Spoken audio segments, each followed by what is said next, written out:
Macedonia, home of Alexander the Great, perhaps the greatest conqueror the world has ever known. Though scorned by ancient Greeks as barbarians and long neglected by scholars, the ancient Macedonians are now being recognized as a people of wealth and sophistication. Their royal tombs have yielded staggering works of art, gold and silver, and enduring riddles about the genius behind Alexander's greatness. But to the people of Athens, the setting for Greece's golden age, the Macedonians who produced Alexander were not Greek at all. Because the Macedonians were a warlike people, subject to autocratic kings, the Athenian orator Demosthenes saw them as completely barbarian, unfit even to be slaves. The rise of the Macedonians was once viewed by historians as a depressing postscript to the glory that was Greece. Historian Eugene Borza has specialized in the culture of ancient Macedon. What we know about the Macedonians are primarily from Greek sources, or traditions derived from the Greek sources, and therefore we have a skewed view of them depending upon the views of people who were largely their enemies in antiquity. Greeks, after all, lived in city-states, the way Greeks thought proper civilized people should live, whereas the Macedonians lived under what the Greeks considered to be a primitive and highly authoritarian monarchy. At the site of Macedonia's royal palace in Medina, archaeologist Stella Druho explains. Η Μακεδονία κυβερνάται από βασιλείς, είναι ένα βασίλειο. Macedonia was ruled by kings. It was a kingdom. Athens had democracy, a great achievement of the Greek civilization. Demosthenes defended democracy versus monarchy, the Macedonian political system.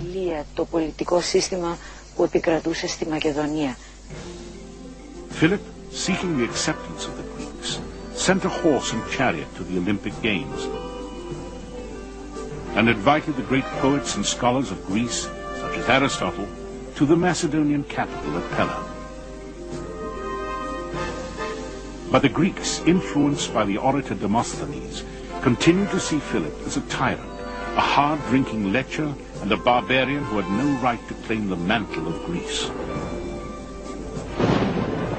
From his Olympian kingdom, stung by rejection, Philip would bring the disrespectful Greeks to bay. Through force of arms, Philip united the Macedonian kingdom and defeated neighboring tribes to the north and east. His infantry took up a revolutionary weapon, the sarissa.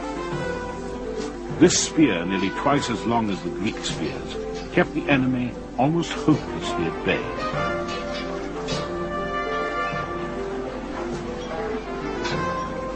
He perfected the previously little-known art of siege warfare, creating a corps of engineers to design siege engines and catapults that became the terror of Greece. Artifacts uncovered at Pella are ample proof of a rich Macedonian culture.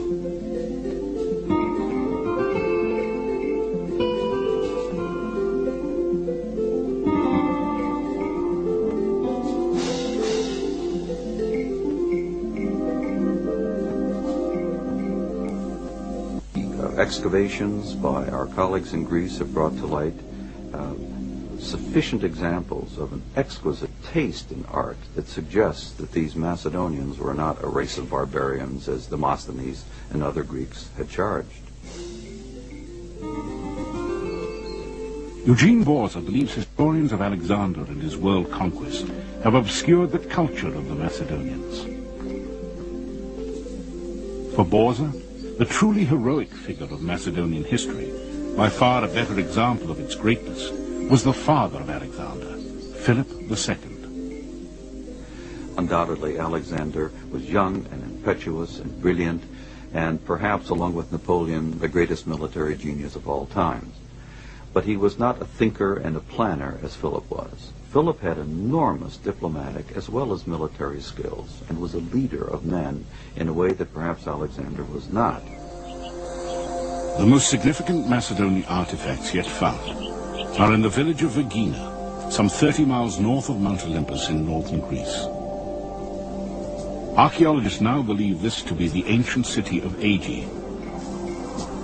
Here in 1977, a team led by acclaimed Greek archaeologist Manolis Andronikos found a tomb apparently undisturbed since the 4th century BC. It was the first intact Macedonian burial ever found.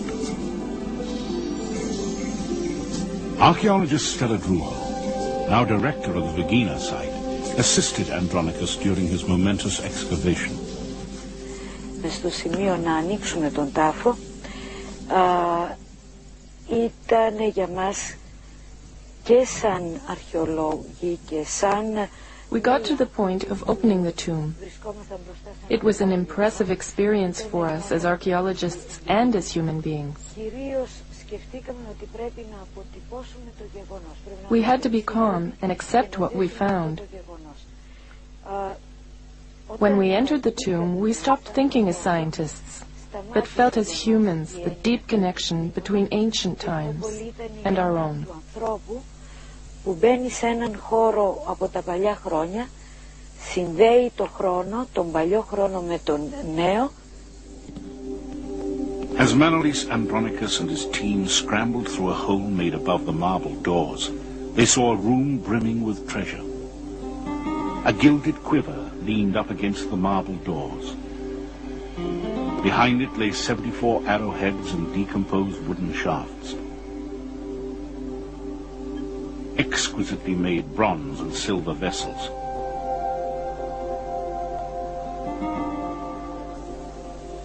Swords and armor trimmed in gold. A crested helmet of the style worn in Philip and Alexander's military campaigns. And scattered bits of gold, leather and ivory that after 5 years of painstaking reconstruction would prove to be a beautiful ceremonial shield. But the best was yet to come. Against one wall was a solid gold casket bearing the emblem of the Macedonian royal house, a sunburst. Inside were the bones of royalty. Nearby, an exquisite gold-foiled wreath, the heaviest ever discovered. Some of its 313 golden oak leaves showed signs of scorching. Perhaps it was a crown for the monarch during his cremation.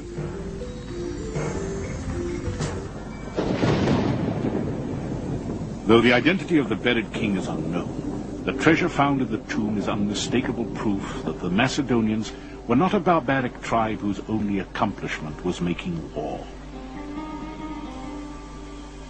Whether done by indigenous Macedonian craftsmen or by Greeks and others working in Macedonia or imported from elsewhere, there's nothing else quite like it anywhere in the ancient world.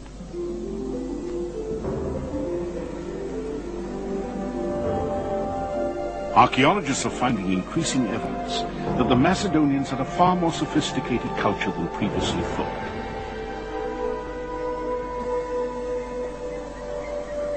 But they are also exposing a civilization beset by tragedy. But Alexander would take his father's place as the immortalized conqueror of the world. Alexander would never return to his native Macedonia.